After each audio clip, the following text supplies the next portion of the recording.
Good morning. Here's the start of the tutorial series for C# programming within Unity3d. So I'm just going to go over the basics of what makes up a script. So at the top you've got variables, you've got integers, which is a full number.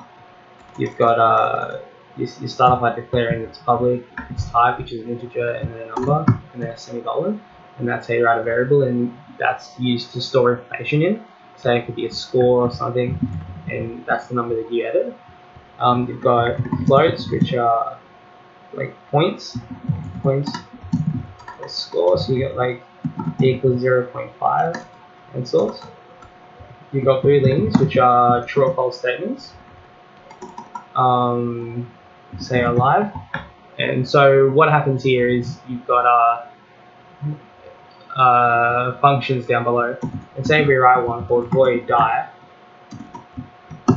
We can then access it by going off a boolean. So if alive equals false, or a better way to do it is if exclamation mark alive, which means false, finish off the curly bracket, go to die, you can then see how that will happen and how you will access here. And say here you would with this object-oriented scripting, you go GameObject.setActive false, and that will deactivate your object.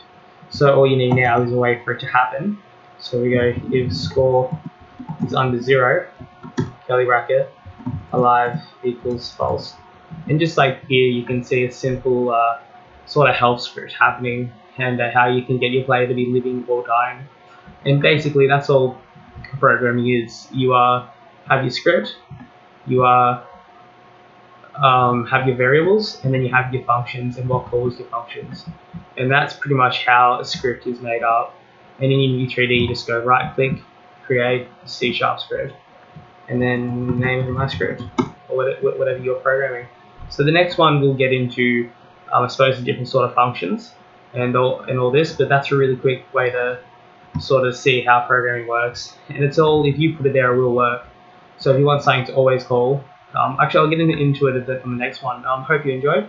Take care, and yeah, keep making games. That is so copyright.